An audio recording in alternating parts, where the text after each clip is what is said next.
Holidays nale, adu namma GT Holidays da. GT Holidays, South India's #1 travel brand. You know you are special when you're with GT Holidays. Sivaraj Medical Colleges, Siddha, Homeopathy, Naturopathy and Yoga. Government fixed fees only. Contact 98427 அர்ஜுனுக்கு என்ன படிச்சாலும் மெமரியில இல்ல. Take it, Lion Date Nut Bites. Lion Date Nut Bites, Energy Bar. Take it, Lion Date Nut Bites. Yes, வீடு, schools, hotels, store room இங்கெல்லாம் partition wall கட்டணும்னாலும் இப்போ building ஓனர்ஸோட first choice Renocon rapid wall panels. நேர்களே வணக்கம், இது சாணக்யா. நீங்கள் பார்த்து கொண்டிருப்பது சிறப்பு நேரலை. கரூர் துயரம் அனைவரும் அறிந்ததே. அதற்கு பிறகு அரசியல் மாறி இருக்கிறதா, களம் மாறி இருக்கிறதா, 6 மாதம் மட்டுமே இருக்கிறது தேர்தல் அப்படின்னு ஏகப்பட்ட விவாதம். அனைத்தும் விஜய் எனும் பெயரை சுற்றி, தாவேகா எனும் கட்சியை சுற்றி, கூட்டணி அழைப்புகள் அப்படின்னு பெருங்கட்சி ஒரு கட்சி இருக்க, ஒட்டுமொத்த இதற்கும் இதுதான் காரணம் அப்படின்னு இன்னொரு பெரும் கட்சி இருக்க, தேசிய கட்சிகள் மாறி மாறி பேசி கொண்டிருக்க அப்படின்னு ஏகப்பட்ட கணக்குகள், வியூக ஹேசியங்கள், இதற்கெல்லாம் மத்தியில் தாவேகா என்ற கட்சி இருக்கிறது. அதற்கு மத்தியில் தான் அந்த விக்டிம்ஸ் எல்லாம் பார்த்து முடிச்சதுக்கப்புறம் என்ன முடிவெடுக்க போகிறார் விஜய் அப்படின்ற எதிர்பார்ப்பு எழுந்தது. இன்று தாவேகாவினுடைய சிறப்பு பொதுக்குழு கூட்டம் நடந்தது. விஜய் அவர்கள் தலைமையில் எல்லோரும் கூடி பேசியிருந்தார்கள். அதில் பல முக்கியமான விஷயங்கள் பேசப்பட்டிருக்கின்றது. அது குறித்து நமது ஆசிரியர் நம்மோடு இணைந்திருக்கிறார். இந்த நேரலையில் முக்கியமான விஷயங்கள். வணக்கம் சார். கரூர் துயரத்துக்கு அப்புறம் விஜய் அவருடைய ஓப்பன் பப்ளிக் ஃபார்மில் வரக்கூடிய ஃபர்ஸ்ட் அப்பியரன்ஸ், அவருடைய முதல் பேச்சும் கூட, அறிக்கைகள் வீடியோ வந்ததை பார்த்தோம். நேரடியாக பேசினார், கூட்டணி கணக்குகள் பற்றி எல்லாமே பேசினார்.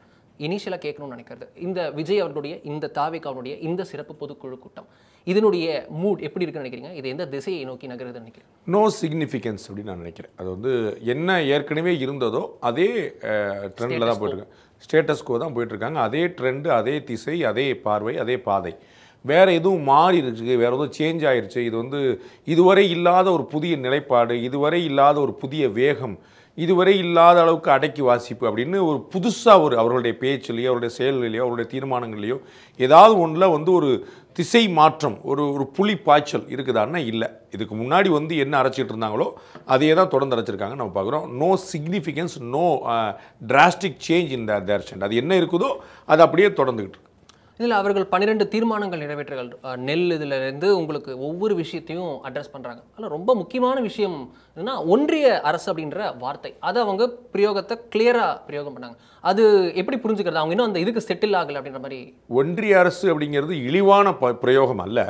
அது ஒரு பொலிட்டிக்கல் கலர் இருக்கிற. ஆமாம், நோ டவுட். அது ஒரு உள்நோக்கம் கொண்ட ஒரு பிரயோகம், நோ டவுட். அதை டிஎம்கே 2021 கொண்டு வந்ததுக்கு முன்னாடி டிஎம்கேவே பயன்படுத்தலை. அப்புறம் இன்றைக்கி டிவிக்கே பயன்படுத்தினா டிஎம்கேயோட ஸ்டாண்டில் தான் தொடர்றாங்கிறத நம்ம டே 1லேருந்து பார்த்துட்ருக்கோம். பாஜகவை எதிர்க்கணும் ஃபார் நோ ரீசன். திமுகவை எதிர்க்கணும்னு புரிஞ்சுக்கொள்ளலாம். தமிழ்நாடு சட்டமன்ற தேர்தல், தமிழ்நாட்டில் ஆட்சி குறைக்க முயற்சி பண்ணுறாங்கன்னு. பாஜகவை எதிர்க்கணும்னா இல்லாட்டி சில பேர் சண்டைக்கு வந்துடுவாங்கன்னு ஏதாவது நினைப்பு வச்சுருக்காரான்னு தெரில. அதை தவிர we don't see any reason. சரி, ஒன்றிய அரசு பற்றி அவர் சொல்லியிருக்கக்கூடிய விஷயங்களில் ஏதாவது ஒரு உருப்படியான விஷயம் இருக்குதா? ஆமாங்க, இதுக்கு பதில் சொல்ல மாட்டீங்களான்னா அதுவும் கிடையாது.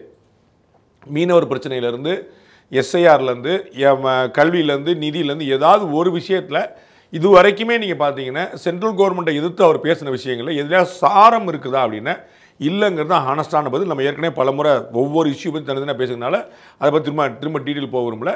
சென்ட்ரல் கவர்மெண்ட்டை எதிர்க்கிறது பனைமரத்தில் ஒரு குத்து, தென்னை மரத்தில் ஒரு குத்து. அந்த ட்ரெண்டை தவிர ஐ டோன்ட் சி ஒரு வேல்யூபிளான ரீசனுங்க, ரொம்ப வேல்டான ரீசனுங்க சென்ட்ரல் கவர்மெண்ட் கரெக்டாக நாக்கப்படுற மாதிரி கேட்டார் அப்படின்னு இப்போ வரைக்கும் இந்த 2024 கேட்டிருந்தா கூட ஒரு தேர்தலுக்காக மத்திய அரசுக்கான தேர்தல் தானே, மோடி வேணுமா வேண்டாமாங்கிற கேள்வி தானே, அதனால் இப்படி வந்துருச்சுன்னு கூட புரிஞ்சுக்கலாம். அதுவும் கிடையாது.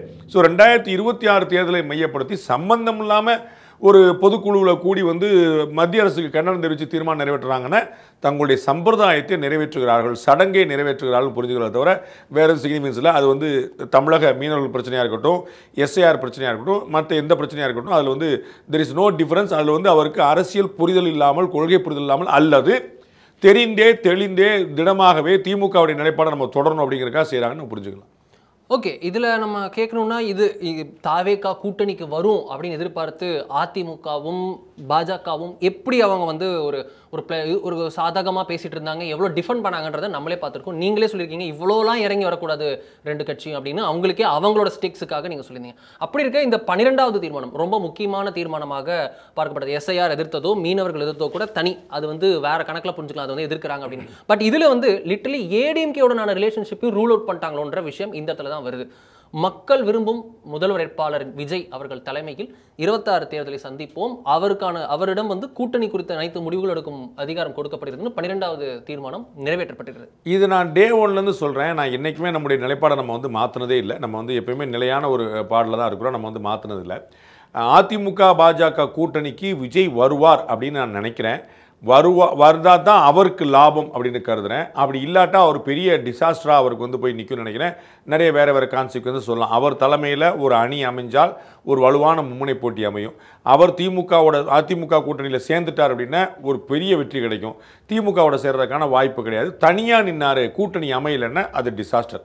இதெல்லாம் அவருக்குமே தெரிஞ்சது. நம்ம வந்து பல ஆனாலும் அதனால தான் விஜய் அவர்கள் இன்னைக்கு அவர் பேச்சில் ஒரு இடத்துல கூட பாஜகவை மென்ஷன் பண்ணலையோ, அவர் மென்ஷன் பண்ணல, தீர்மானங்கள் இருந்தது, அவர் மென்ஷன் பண்ணலங்கிறத தாண்டி நம்ம கவனிக்க வேண்டியது ஏடிஎம்கே பிஜேபி பற்றி நீங்கள் கேட்டதுனால அவர்களும் அவர்களுடைய வேலையை பார்த்துட்டே இருக்கணும். இப்போ வந்து பார்த்தீங்கன்னா ஆதவர்ஜுனா வந்து சொல்றாரு வேற கட்சி என்னன்னா நம்ம கூட கூட்டணி சேருங்கன்னு சொல்லி சொல்றாங்க அப்படின்னு. அவங்க நம்மளை சிறுமப்படுத்த பார்க்குறாங்க இவங்க கூட வந்து அப்படின்ட்டு ஏடிஎம்கே அட்டாக் பண்ணாங்க. அதான் வந்து கூட்டணிக்கு கூப்பிடுறாங்க அப்படிங்கிறத சொல்றாரு இல்லையா. அப்போ இது வந்து வெளியில் அப்போ ஆஃபர் இருக்குங்கிறத அவர் ஒத்துக்கிறார். அவரே சொல்றாரு எங்களுக்கு 26% ஓட்டு இருக்குன்னு. 26% வச்சுட்டு நீங்கள் ஆட்சி அமைக்க முடியாதுன்னு அவருக்கே தெரியும். அவர் தேர்தல் வியூக வகுப்பாளர்னு சொன்னார்னா 26% ஆட்சி அமைக்க பத்தாதுன்னு அவருக்கே தெரியும். அப்போ எப்படி சொல்கிறாங்க? அப்போ யாருடைய அலைன்ஸ் சொன்னோம், யார் அலைன்ஸ்க்கு வரப்போறா இந்த கேள்வி. திமுக கூட்டணி உடையுமா என்டெல் டிஃப்ரெண்ட் கேம்.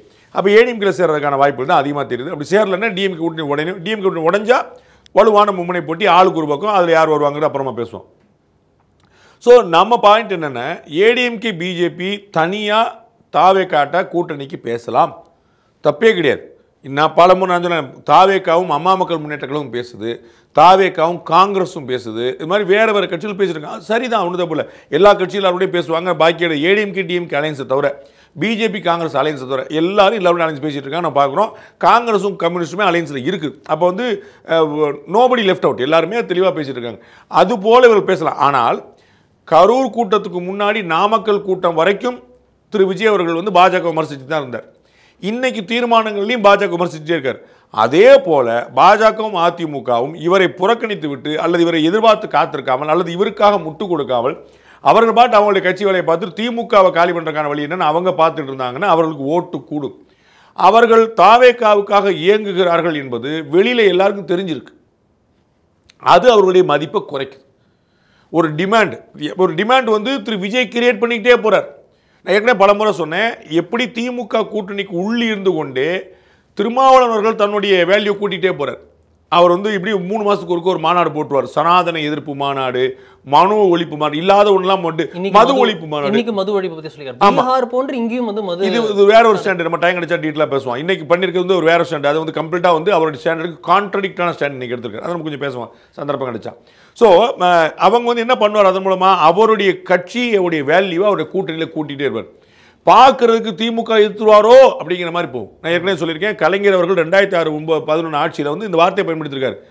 திருமாவளவன் நம்முடைய கூட்டணியில் தான் இருக்கிறாரா இல்லையானே தெரியாத அளவுக்கு அவருடைய செயல்பாடு இருக்கிறார். அதன் மூலமாக தன்னுடைய வேல்யூ கூட்டிகிட்டே போகிறார், அதனுடைய பலனை அனுபவிக்கிறார். சரிங்களா? இன்னைக்கு 3வது பெரிய கட்சியாக அந்த கூட்டணியில் இருக்கிறார். அதுபோல ஏடிஎம்கேயும் பிஜேபியும் தாவேக்கா வருது வராமல் போகுது, நாம் நம்ம வேலையை பார்க்குறோம், ஆட்சியை பிடிக்கணும் அப்படின்னு நினச்சிருந்தாங்கன்னா தொண்டர்களுக்கும் அந்த கான்ஃபிடன்ஸ் வரும். மாறாக அவர்கள் பாருங்க கொடி பறக்குது, புள்ளியாக சொல்லி போட்டாச்சு அப்படின்னு சொன்னால் உண்மையிலே பின்னாடி பிஹைண்ட் த ஸ்க்ரீன் பேச்சுவார்த்தைகள் நடக்கலாம்.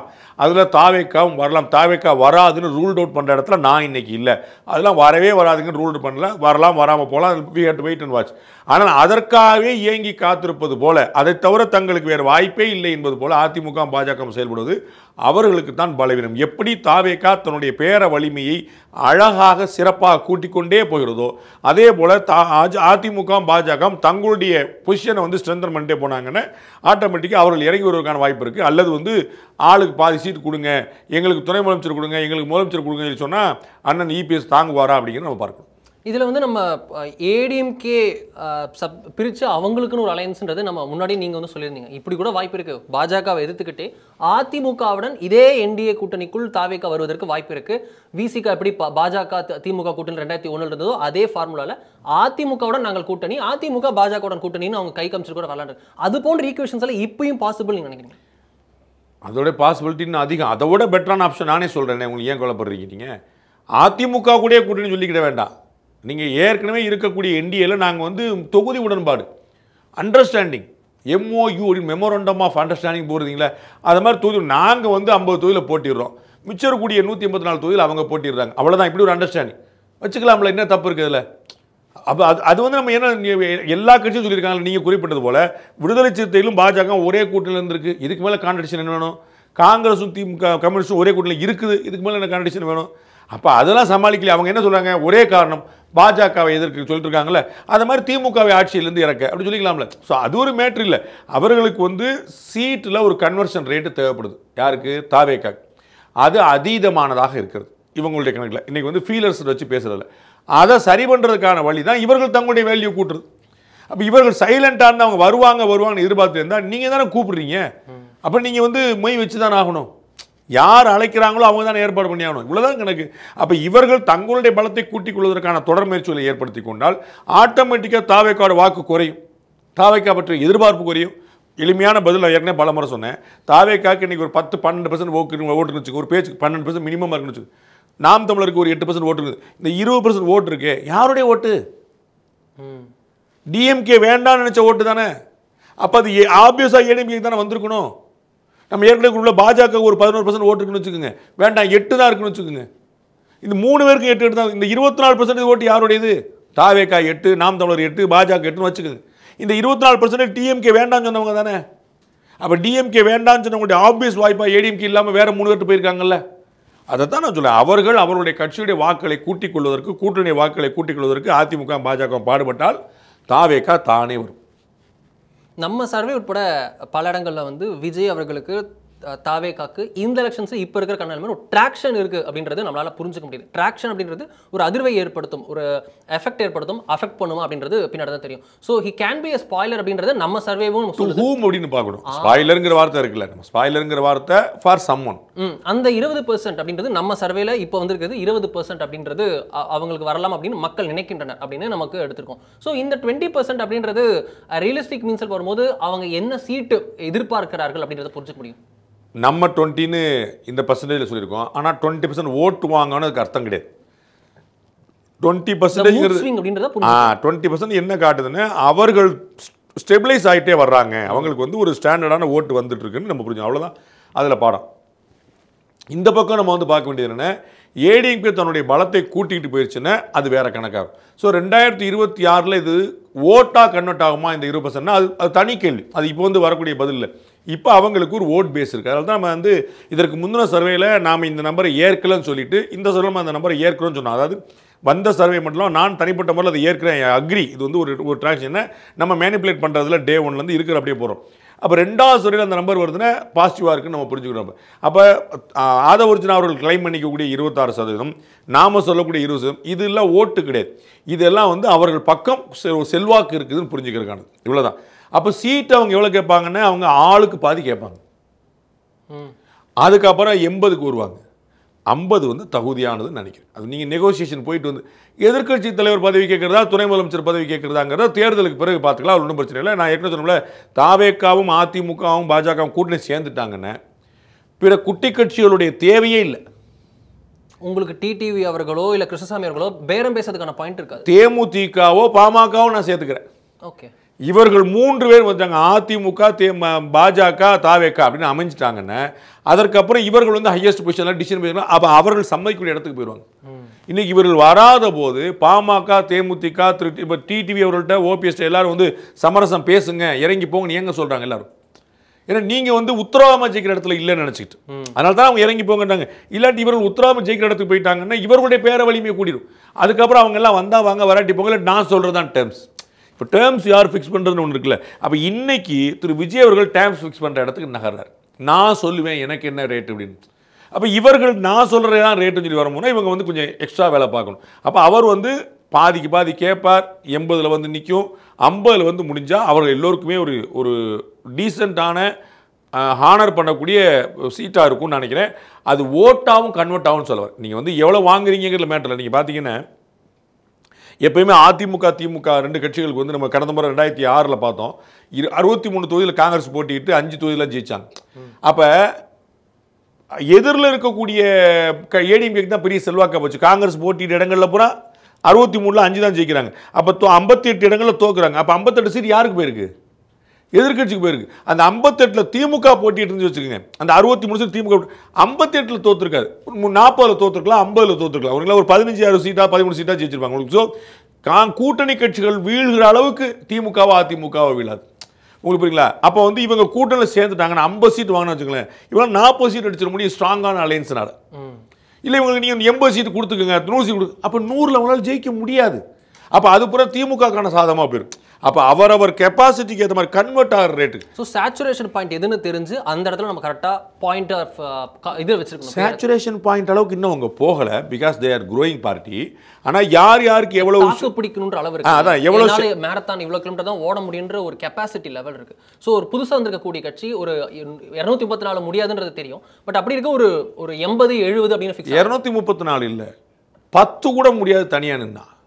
அது நம்ம புரிஞ்சுக்கணும். 10 சீட்டோட தனியாக முடியாது. திரு விஜய் அவர்கள் சொல்லணும், திரு ஆதவர்ஜன் அவர்கள் சவால் விடட்டும். நாங்கள் தனிச்சு நின்று நாங்கள் 234 அடிக்கிறோம், 26% இருக்கு, 234 வேண்டாம், 100 வேண்டாம், 50 வேண்டாம், 30 10 சீட்டு ஜெயிச்சிடட்டும். நான் அரசியலே பேச மாட்டேன். தாவேகா தனித்து கூட்டணி வச்சு இல்லை புரியுங்களா? தாவேகா 26% சொன்னார்ல, தனித்து 10 எம்எல்ஏ ஜெயிச்சிடட்டும். இதுல ஒரு क्वेश्चन வரும்ல சார், தனித்து இல்ல கூட்டணி அப்படின்னா அவங்க 234 அவங்க நிக்க போறது இல்ல, டிடிவி அவர்கள் வரலாம். அது அடுத்த பாயிண்ட். அது மாதிரிலாம் வேலிட் ஆயிடுது. அது அடுத்த பாயிண்ட். அதிமுக பாஜக திமுக இல்ல, இப்போ நம்ம என்ன பார்க்குறோம், அதிமுக பாஜக கூட்டணியில் தாவேகா சேர்ந்தா எவ்வளோன்னு பார்க்குறோம். அதான் நம்ம புரிஞ்சுக்கணும். அப்போ நீங்கள் ஒவ்வொன்றையும் தனித்தனியாக அப்படி கன்ஃபியூஸ் பண்ணிக்கூடாது. அதிமுக பாஜக கூட்டணியில் தாவேகா சேர்ந்தா எவ்வளோ அப்படின்னா அப்போ அவர்களுக்கு ஒரு வெயிட்டேஜ் போடணும்ல. அப்போ தனிச்சு நீங்கள் எவ்வளோ ஜெயிப்பீங்கன்னு கேள்வி வருதுல்ல. அப்போ நீங்கள் ஆஸ் அன் இண்டிவிஜுவல் பார்ட்டி எவ்வளோ நிற்பீங்க, எவ்வளோ ஜெயிப்பீங்க. அப்போ 10 சீட்டோட தனியாக ஜெயிக்க முடியாது. இன்னைக்கு திரு விஜய் அவர்களுக்கு வந்து திரு சீமான் அவர்களுக்கு வந்து 8% ஓட்டு இருக்கு, 7.5% ஒரு 35 லட்சம் ஓட்டு வாங்கியிருக்காரு. 7.5% ஓட்டு வச்சிருக்கக்கூடிய விசிகா 2 எம்பி 4 எம்எல்ஏ. உங்களுக்கு புரியுங்களா? அதே 7.5% 35 லட்சம் ஓட்டு வச்சிருக்கக்கூடிய நாம் தமிழர் கட்சி ஒரு எம்எல்ஏ கிடையாது, ஒரு எம்பி கிடையாது. உங்களுக்கு புரியுங்களா? ஏன்னா இவருடைய ஓட்டு ஸ்கேட்டடாக தமிழ்நாடு முழுக்க விரைவி இருக்கு. தேமுதிகவுக்கு இருந்தது போல, மதிமுகவுக்கு இருந்தது போல, கம்யூனிஸ்ட் கட்சிகளுக்கு தமிழ்நாடு முழுக்க ஒரு தொகுதியில் பர்டிகுலர் கிடையாது. பாமகவுக்கு வந்து ஒரு பெல்ட்டில் நிற்குது, அந்த மாதிரி கிடையாது. அப்போ திமுக கூட்டணியில் இருந்ததுனால விசிகாவுடைய கன்வர்ஷன் ரேட் ஸ்ட்ராங்காக இருக்கு. அதை தான் நீங்கள் பார்க்கணும். தாவேக்கா தனியாக போட்டுச்சுன்னா எவ்வளோ ஜெயிப்பீங்க, அதுக்கு பதில் சொல்லுங்கள். இல்லை சார் நாங்கள் கான்சன்ட்ரேட்டாக நாங்கள் பயங்கர தொழில் ஏற்பட்டுருக்கோம், நாங்கள் வந்து 15 சீட் நாங்கள் தனியாக அடிப்போம், அப்படி சொல்ல முடிஞ்சதா? கமல்ஹாசன் அவர்கள் என்ன ஆனார்? உங்களுக்கு அதுதான் நீங்கள் புரிஞ்சுக்கணும். ஸோ நீங்கள் ஒரு இடத்துல நீங்கள் ஜெயிக்க முடியுமா, 2 இடத்துல ஜெயிக்க முடியுமாங்கிறதே ஒரு கேள்வி. அப்போ கூட்டணியில் வந்தால் நீங்கள் கேரண்டியாக ஜெயிக்க முடியும், 50 கொடுத்தா 40 ஜெயிக்க முடியும். அப்போ அப்படி யோசிக்கணுன்ற அடுத்த பாயிண்ட். இவர் தலைமையில் ஒரு கூட்டணி அமையுது. அப்போ நான் ஏற்கனவே சொல்லுவேன், காங்கிரஸ் கட்சி உடஞ்சிருச்சு, அதாவது வந்துருச்சு, இங்கே திமுக கூட்டணி உடஞ்சி வெளியே வந்துருச்சு, வேறு 4 அங்கே விடுதலை சிறுத்தைகள் வருது, இல்லாட்டி மற்றவங்க யாரோ, இல்லாட்டி இங்கேருந்து அம்மா மக்கள் முன்னே மாதிரி ஏதாவது போகிறாங்க அப்படின்னு ஒரு காம்போ நடந்து திமுக கூட்டணி உடஞ்சி ஒரு புது காம்போ வந்தால் தமிழ்நாட்டு வரலாறு காணாத பார்க்காத ஒரு வலுவான மும்முனை போட்டி இருக்கும். அப்படி அதே மாதிரி அதில் அட்வான்டேஜ் ஏடிஎம்கேவா இருக்கும். நம்பர் 2ன்ற பொசிஷனுக்கு யார் சேலஞ்ச் பண்ணுவோம்? அந்த மாதிரி ஒரு சர்க்கம்ஸ்டான்சஸ் நான் சொல்றது 3 அது வாய்ப்பே இல்லை. நம்ம தேவையில்லாமல் நம்ம சொல்லி பேசுகிற அர்த்தம் இல்லை. 33 ஹைபோதெட்டிக்கல் சிச்சுவேஷன்ல அதான் சொன்னேன், 33 வச்சுக்கிட்டீங்கன்னா 1 மிச்சம் இருக்கு. யாரோ ஒரு ஆள் 34 போட்டால் தான் 100. உங்களுக்கு புரியுங்களா? 33 99 தான். அப்போ அதுலேயே 34 யாருங்கிற கேள்வி வரும். 2 33 ஒரு 34 தான் இருக்க முடியும். உங்களுக்கு புரியுங்களா? நான் சொல்ல வருது ஒரு பெரிய சேலஞ்ச் இருக்கும். அது யாருங்கெல்லாம் சொல்லுவேன், அவ்வளோ போட்டு மும்முனை போட்டி இருக்கும். மும்முனை போட்டியில் யாருனாலும் ஜெயிக்கலாம். அது ஸ்வீப் வேறு மாதிரி. உங்களுக்கு நான் வேறு உதாரணம் சொல்கிறேன். விருதுநகர் தொகுதியில் தேமுதிகவில் திரு பிரபாகரன் அவர்கள், திரு விஜயகாந்த் அவருடைய மகன் போட்டியிட்டார். கடுமையான போட்டி ஏற்படுத்தினார். கடுமையான போட்டி. தமிழ்நாட்டில் கிட்டத்தட்ட ஒரு 5 தொகுதிகள் வந்து ஒரு மும்முனை போட்டி ஏற்படுச்சு. திரு அண்ணாமலை, இவர் டிடிவி தினகரன், ஓபிஎஸ் அப்படின்னு அவர்லாம் அதாவது தோப்பாங்க சார், கேவலமாக தோப்பாங்க யாருமே சொல்ல, ஜெயிச்சாலும் ஜெயிச்சிருவோம் சார் அப்படின்னு. அவர்கள்லாம் ஜெயிச்சிருவாங்கன்னு என்ன பண்ணாங்க, சிலர் வந்து ஜெயிச்சாலும் ஜெயிச்சிருவாங்க. அப்போ வந்து ஒரு பாசிட்டிவான கான்ஃபிடன்ஸ் அவர்கள் மீதும் இருந்துச்சு. அதுபோல் திரு விஜய் மேலே இருக்கும், அவர் ஜெயிச்சிருவார், வருவார், போவார். மும்முனை போட்டி வந்தால் சீட்டாக கன்வெர்ட் ஆகிறது வந்து தொகுதி பை தொகுதி, கேண்டிடேட் பை கேண்டிடேட் தான் சொல்ல முடியும். இல்லை உங்களுக்கு காங்கிரஸும் கம்யூனிஸ்ட் போன்ற ஏதாவது லைக்கபிள்ஸ், காங்கிரஸ் வந்து கம்யூனிஸ்ட் வர மாட்டாங்கன்னு வச்சுக்கலாம், இல்லை காங்கிரஸ் வராங்க, விசிக்கும் வராங்க, விஜய் கூட வராங்க, அலையன்ஸ் ஆறாங்க அப்படின்னு யாருனாலும் வருவாங்க சார். அது 33 வரைக்கும் புஷ்அப் ஆகும், புல்லப் ஆகுமான்னு நான் கேட்குறேன். பெர்செப்ஷன், அவங்களுடைய பெர்சன்டேஜ் நீங்கள் அப்படி பார்க்கக்கூடாது. இப்போ அதிமுகவும் பாஜகவும் தாவேக்காவும் சேர்ந்தா 200 சீட்டு சொல்கிறோம்ல, அப்போ ஒரு பேச்சுக்கு ஒரு 55% ஓட்டுன்னு வச்சுக்கோங்க. 55% இவங்கள்ட்ட இருக்குதா அப்படி? இவர்கள் சேர்ந்தால் அக்யூமுலேட் ஆயிரும். உங்களுக்கு புரியுங்களா? ஜெயிக்கிற கட்சி இப்போ ஆல்டர்னேட்டிவ் யோசிக்கிறாங்கல்ல இவங்கெல்லாம். இப்போ வந்து வேற யாரும் மும்முனை போட்டி 4 முனை போட்டி இல்லை. அப்போ வந்து திமுக வேணும்னா திமுக ஓட்டு போடு, திமுக வேண்டாம்னா ஒரே வாய்ப்பாயிரும். இன்னைக்கு என்ன வாய்ப்பு இருக்கு? நாம் தமிழருக்கு ஒரு வாய்ப்பு இருக்குது, நாம் தாவேக்காக்கு ஒரு வாய்ப்பு இருக்குது, அதிமுக பாஜக ஒரு வாய்ப்பு இருக்குது. அப்படி 3 வாய்ப்பாக இருக்குது. நாளைக்கு ஒரே வாய்ப்பாக மாறும். அப்போ வந்து மிச்ச சொச்ச ஓட்டுகளும் போடாத ஓட்டுகளும் வந்து நிற்கும், போட வேண்டாம்னு நினச்ச ஓட்டுகளும் வந்து நிற்கும். அது வந்து வேறு. அப்போ வந்து 50-55% ஓட்டு வந்துருச்சுன்னா அப்போ இவங்களுக்கு 55 இருக்குங்கிற கற்பனைக்கு போயிடக்கூடாது.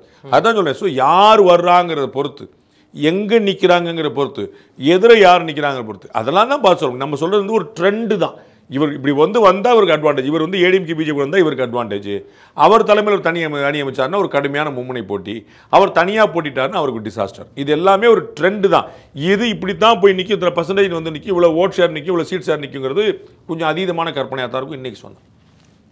ஹிந்தியில் ஒரு சேனலுக்கு பேட்டி கொடுக்குறார் திரு அமித்ஷா. பீகார் எலெக்ஷன்ஸ் பற்றின ஒரு பேட்டியாக தான் அது இருந்தது. பட் மற்ற விஷயங்கள் குறித்தும் கேட்கப்படுகிறது. அப்போ வந்து தமிழகத்தை பற்றி கேட்டபோது உங்களுக்கு விஜயோட நீங்கள் அலைன்ஸ் போவீங்கன்னு கேட்டதுக்கு we will discuss with our alliance partners in Tamil Nadu அப்படின்னு சொல்கிறாங்க. அதாவது அவர் ரூல்ட் அவுட் பண்ணலை, அவர் வந்து பேசி நாங்கள் எடுப்போம், நாங்கள் இன்னும் எங்கள் கூட்டணியை பெரிதாக்க விரும்புகிறோன்ற சென்ஸை அவர் கன்வே பண்ணார். யார்? அமித்ஷா.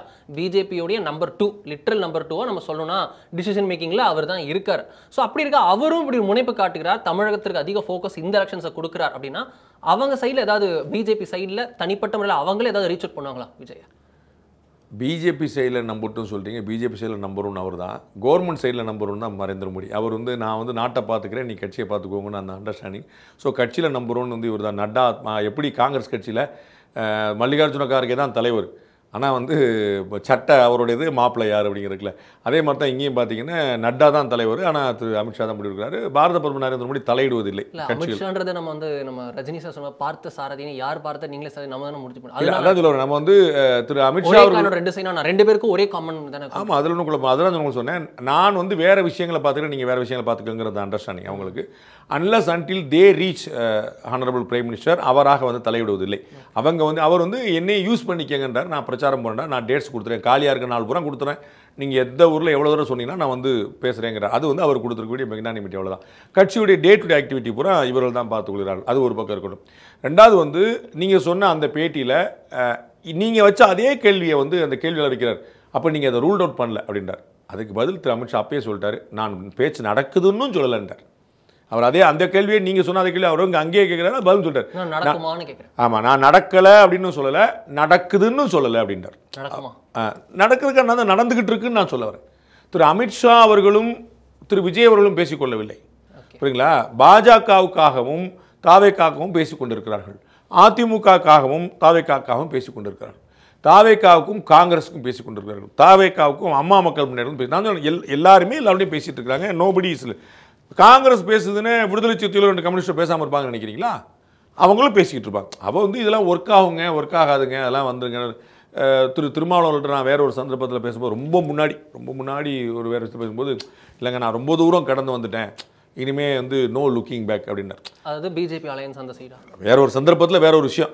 அது எதுக்கு என்னங்கிறலாம் தேவையில்லாத கன்ஃபியூஷன்ஸ் வரல.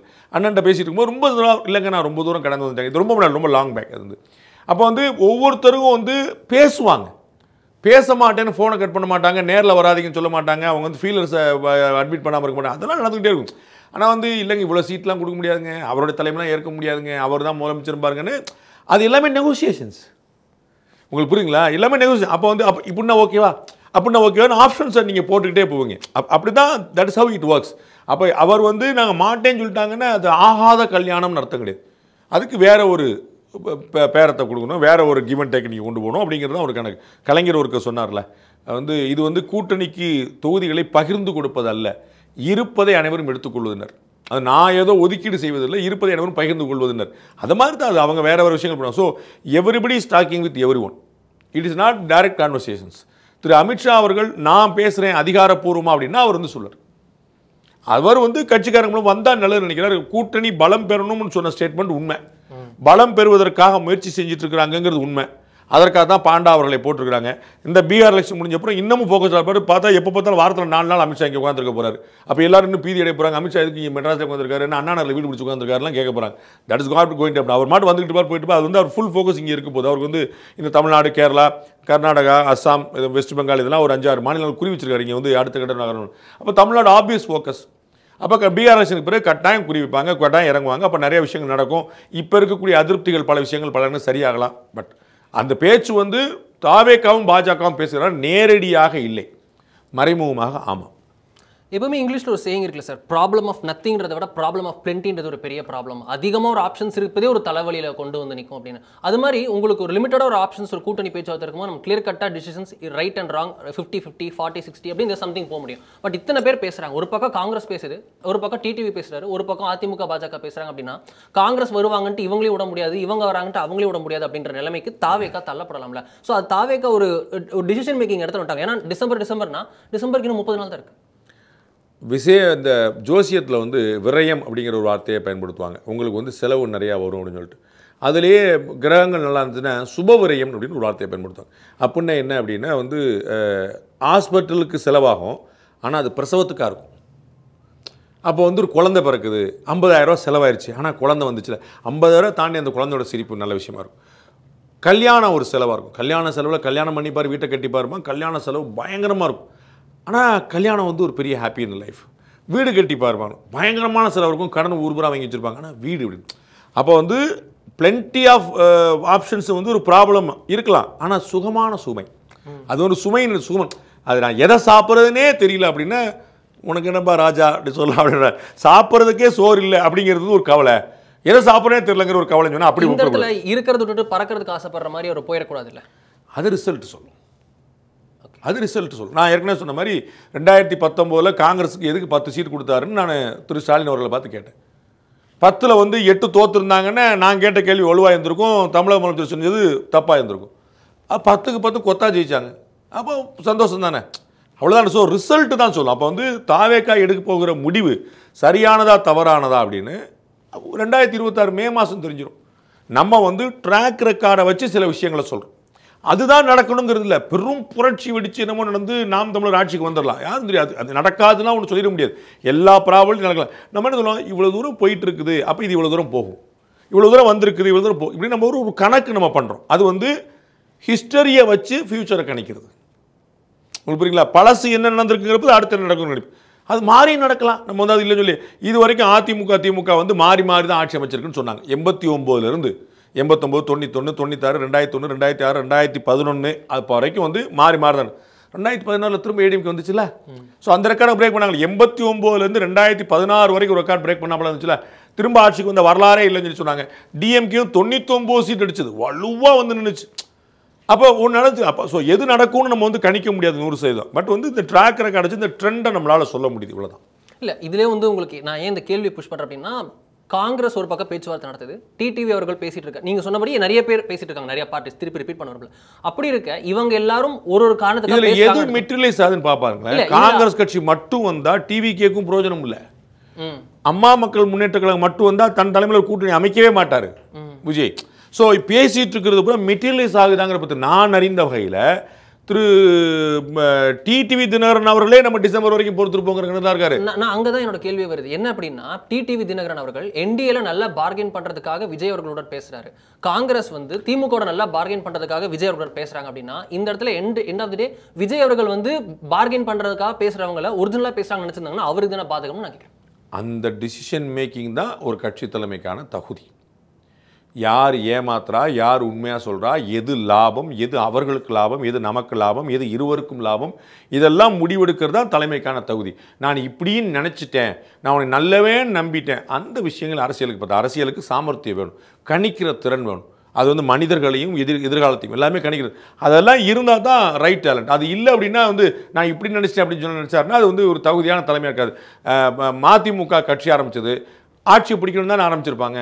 கமலஹாசன் மக்கள் நீதி மையம் ஆரம்பித்தார், ஆட்சி பிடிக்கணும் தான் ஆரம்பிச்சிருப்பாங்க. கம்யூனிஸ்ட் கட்சிகள் வந்து இருக்குது, ஆட்சி பிடிக்கணும் தான் நினச்சிருப்பாங்க. சாத்தியப்படலை. அப்போ அவர்களுடைய கணக்குகள் தப்பாகிட்டே இருக்குதுன்னு அர்த்தம். அப்போ கணக்குகள் தப்பாச்சுன்னா பலவீனம், இன்னொருத்தரை நம்பி இருக்கணும். அப்போ திரு விஜய் அவருடைய கணக்கு தப்பாச்சுன்னா பலவீனம். அதுதான் நான் சொல்கிறேன்.